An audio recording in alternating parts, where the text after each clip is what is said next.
강을 건넌 후 신밧드는 등에 업고 왔던 노인을 내려놓으려 했습니다. 하지만 노인은 놓아주기는커녕 신밧드의 목을 더욱 옥죄었습니다.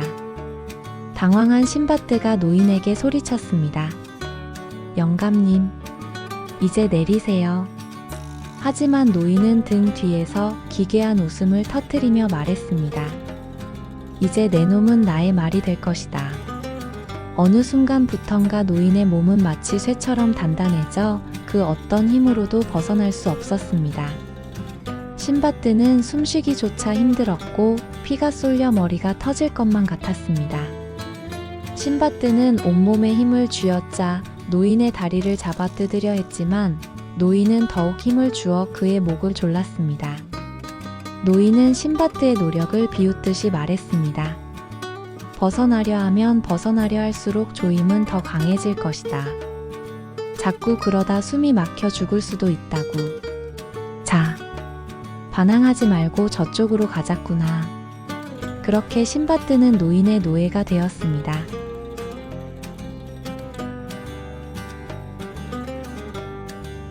신밧드는 하루 종일 숨막히는 고통 속에서 섬을 헤매야만 했습니다.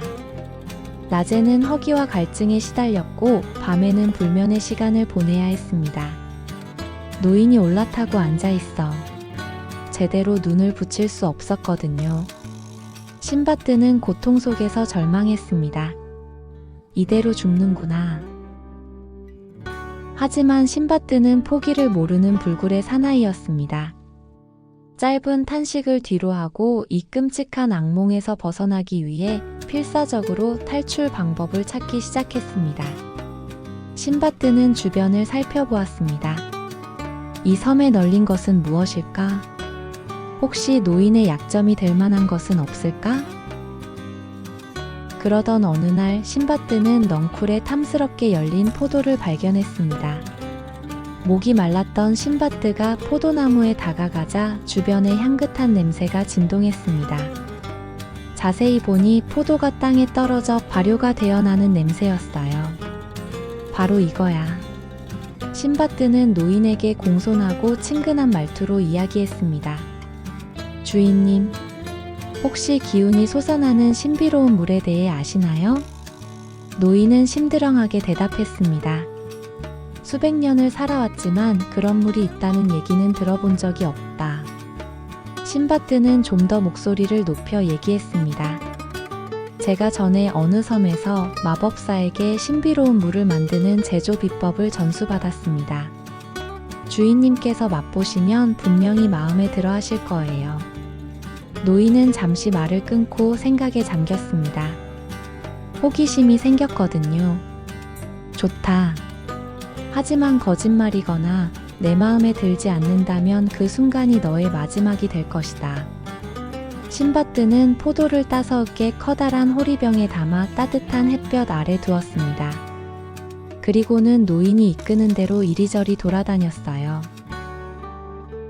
며칠이 지나 노인과 신밧드는 다시 포도나무 아래로 돌아왔습니다.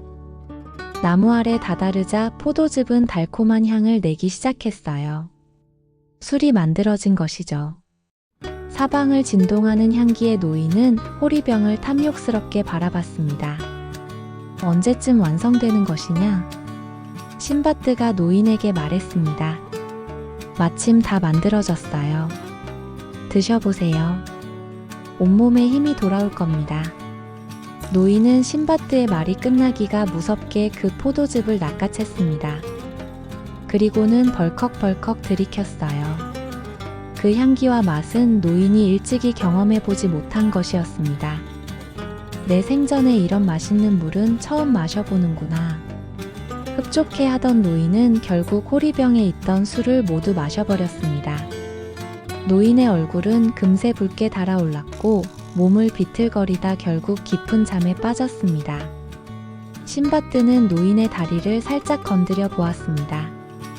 노인의 다리가 힘없이 덜렁거렸습니다. 이때다. 그 순간을 놓치지 않고 신밧드는 온 힘을 다해 그를 등에서 떨어뜨렸습니다.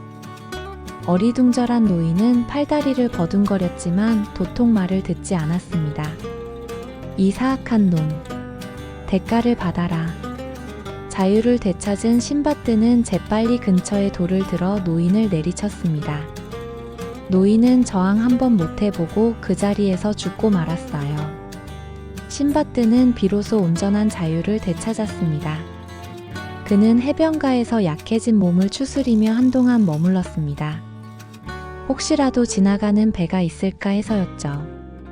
예상대로 얼마 후 큰 상선 하나가 그 근처를 지나갔고 신바뜨는 구조를 요청했습니다. 신바뜨를 배에 태운 선원들이 신기해하며 물었습니다. 어쩌다 이 섬에 오게 됐소? 이곳은 사람이 살지 않은 지 오래된 섬인데 말이오.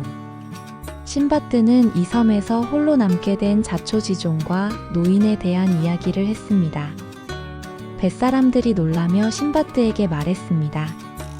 세상에, 당신은 바다의 노인에게서 살아남은 첫 번째 사람입니다.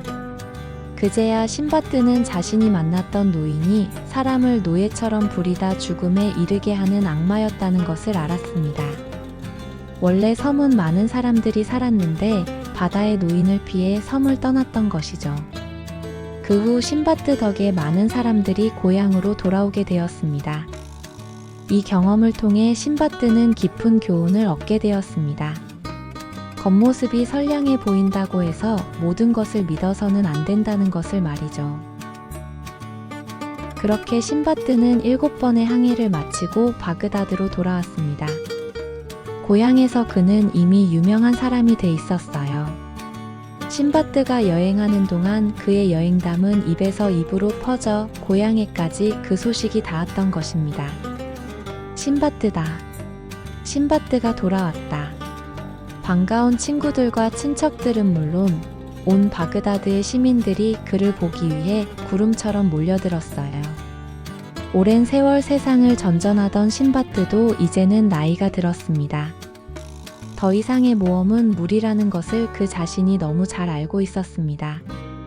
신바뜨는 바다가 보이는 고향의 집에서 과거를 회상했습니다. 처음 항해를 떠났던 패기 넘치던 그날부터 고향으로 가는 배에 몸을 싣던 그 순간까지 여행을 통해 신바뜨는 많은 부를 쌓았습니다. 하지만 무엇보다 값진 것은 시련을 통해 얻은 용기와 지혜, 그리고 세상을 향한 깊은 이해였습니다. 그는 더 이상 위험한 바다로 떠나지 않았지만 그의 놀라운 모험담은 그 후로도 오래도록 사람들에게 전해져 내려갔습니다. 쉐에라자데가 이야기를 마치자 왕은 비로소 꿈에서 깬 것처럼 그녀를 바라봤습니다. 훌륭한 이야기다. 너무 재미있구나. 쉐에라자데는 겸손하게 고개를 숙여 왕에게 예의를 갖추었습니다. 폐하께서 만족하셨다니 다행입니다. 왕은 쉐에라자데의 옆에 바싹 다가앉으며 속삭였습니다. 마치 내가 실제로 그 현장에 있었던 것처럼 생생했었어. 쉐에라자데는 잔잔하게 미소 지으며 왕을 올려다보았습니다. 왕은 오늘따라 그런 쉐에라자데가 더욱 아름답고 사랑스럽게 느껴졌습니다. 이 여인 없이 살아갈 수 있을까? 왕이란 지위는 겉으로는 화려해 보이지만 끝없는 문제와 씨름하는 자리였어요. 그 건조한 시간 속에서 유일한 안식처는 오직 그녀뿐이었죠. 어느새 그의 마음속에서 그녀의 생명을 다투는 생각 따위는 없었습니다. 도리어 그녀를 하루라도 보지 않는 날들을 상상할 수 없게 돼 버렸지요. 왕은 살며시 그녀의 어깨를 안았습니다. 쉐에라자데. 쉐에라자데의 빠르게 뛰는 심장 소리가 느껴졌습니다. 그 밤. 만월이 떠있는 밤. 새벽은 아직 오지 않았지만 더 이상의 이야기는 없었습니다.